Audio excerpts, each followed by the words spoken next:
This video is going to be about how I built this affordable, strong, temporary deer fence and swinging gate using just some affordable plastic mesh net and some paracord and zip ties and wood that came from the land, mostly, except for the swinging gate. But most of the wood is just these posts and these pegs here. I'm going to show the process for how I cut down saplings or small trees for making fence posts using this electric chainsaw.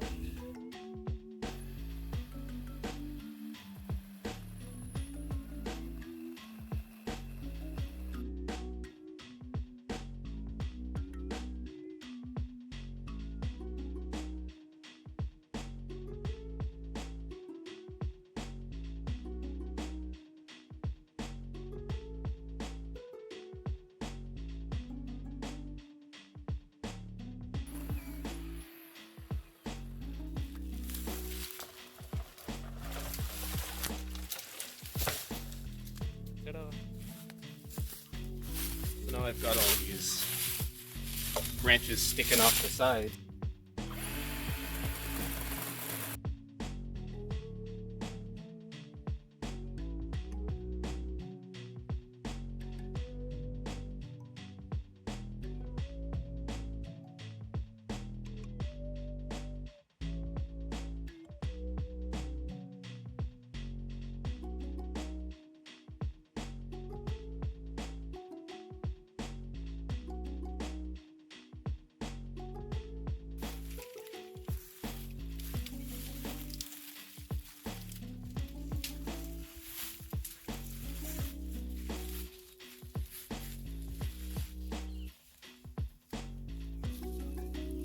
That is the 12-foot mark. Now I need to raise it up off the ground so it's safe to cut without any danger of the chainsaw blade hitting the dirt.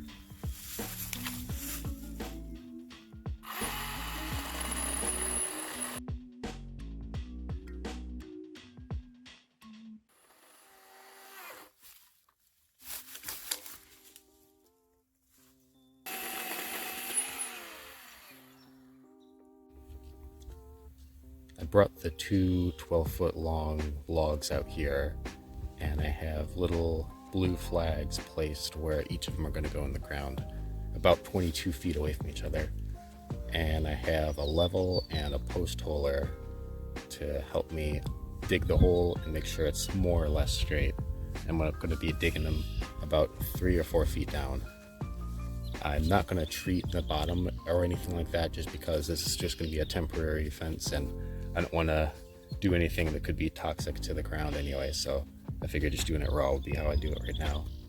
Maybe in the future, if I wanted it to last a lot longer, I would probably burn the bottom, but this is just going to be a temporary fence, and I just want to get this done quickly. We'll see how long it lasts. If it even lasts a couple of years, I'll be happy about it.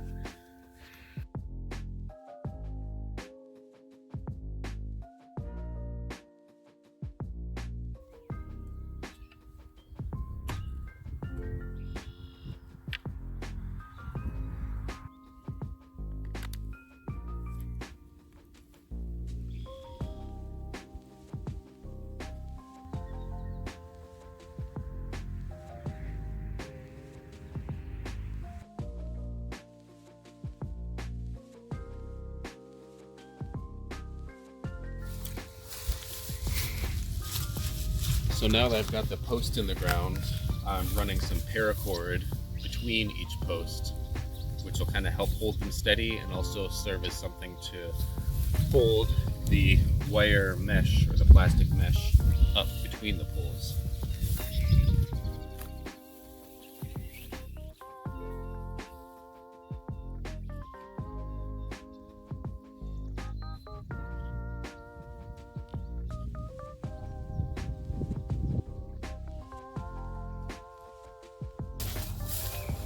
As I was tying the paracord, pulling it tight, it kind of leaned this post a little bit inward.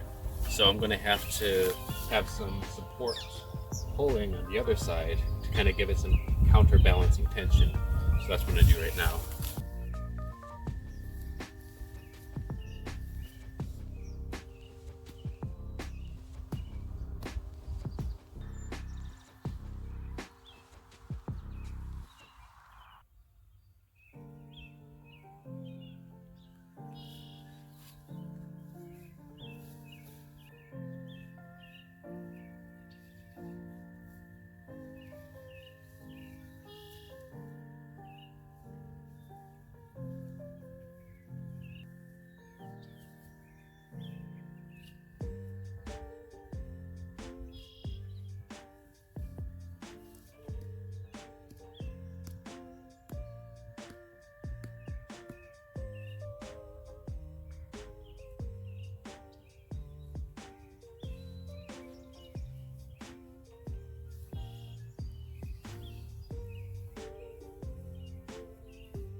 So now this post will be much more sturdy and stable now that it has multiple points of contact.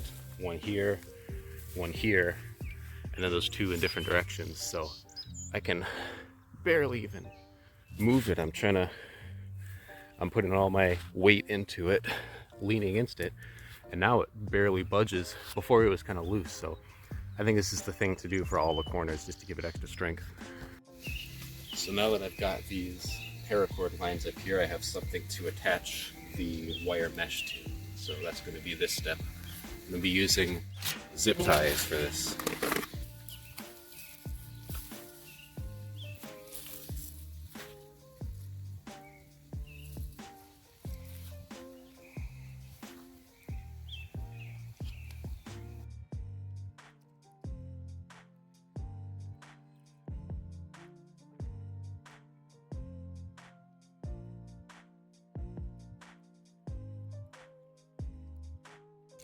So here's how I attached the plastic mesh to the top line of paracord. I just have every 2 feet or so a zip tie, and I wrap 2 zip ties together to be long enough to go around the circumference of the pole. I haven't yet attached them to the ground yet. That'll be the next step. I'm going to use last year's landscape fabric staples for that part of the process. While the fencing was laying on the ground, I accidentally rolled over part of it with the rototiller and ripped a hole in it. So I'm going to see if I can repair that right now.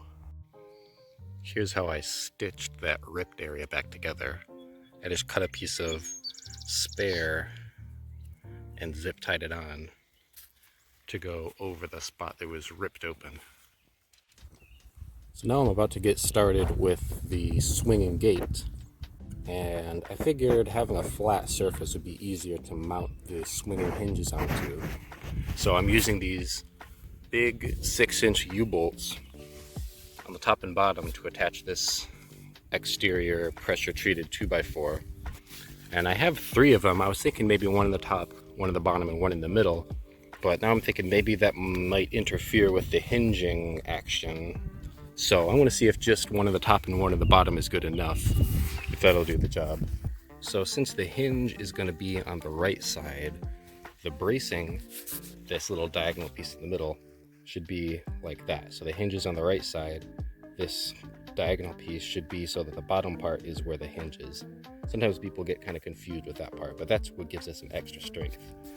And the way I like to cut it is I just lay it out on top. So first I screwed together these 2x4s to make this the rectangle, and for the brace I just kind of lay it on top, and then I just take a Sharpie marker and just like that, same on the other side, so then I know exactly where to cut it. Alright, so here's the basic swinging gate. It's about 42 inches wide and 7 feet tall. So I've just temporarily propped up the gate, and I have this scrap of 1 foot long 2x4 holding it on the bottom to keep it off the ground. And I have this, I think it's a 1x4 in the middle, that's just kind of temporarily here, just to hold it in place.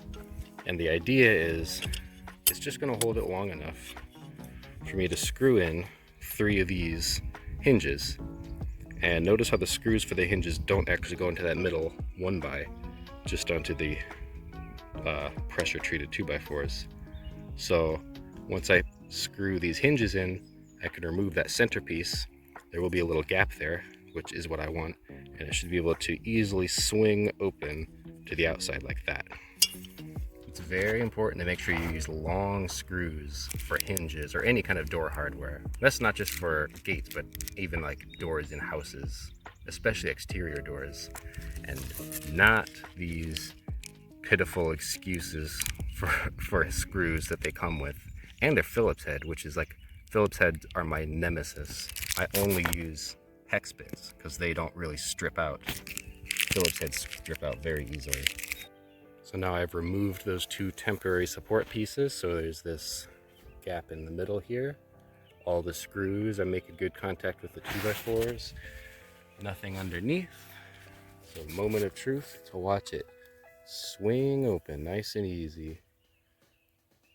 No effort, swings just perfectly. And the way I'll latch it closed is with one of these. I'll have 1 loop on the 2x4, 1 loop on the log. That'll be good enough. Alright, and here's the finished gate. It has the plastic mesh zip tied on it, little handle, little latch, swings open very nicely, and I put a little piece of rebar pounded in there so that way nobody tries to force it open inward. It just stops right there where it needs to. Perfect. Right now there isn't any connection to the ground between each of the posts, which causes it to wiggle around in the wind, and a creature could come under it easily, like a dog or even a deer. So that's why I have these vampire killers spiked out every 5.5 feet or so. So I think this will be a good way to hold them down if I zip tie it to them. So people always think about the zombie apocalypse, but not enough people think about the vampire apocalypse, but I'm ready. Look at all this garlic planted.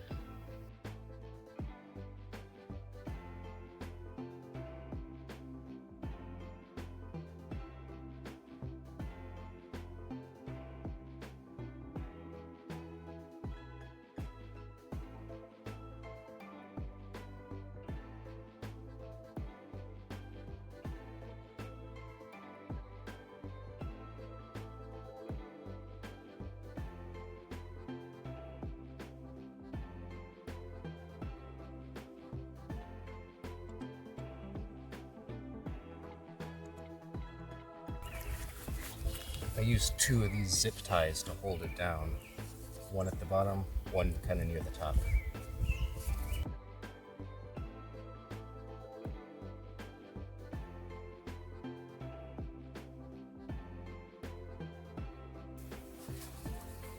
And then snip them off so they look good. I use these pins to hold it down between the 2 stakes. So when I put them in, I kind of put them in at that angle,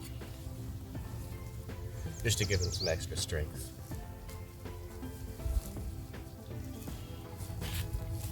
So this is how I have them attached every couple of feet. That really stops it from blowing around in the breeze a lot, and it'll keep any kind of creature from being able to easily go up underneath the fence. And that basically shows the whole process for how I make this fence. We'll see how well it holds up, but I'm pretty confident it could stand up to any animals and any strong winds, even blizzards. So didn't even take too long to build. The longest part is putting these posts in the ground. Once the posts are done, the rest of it goes up pretty quick.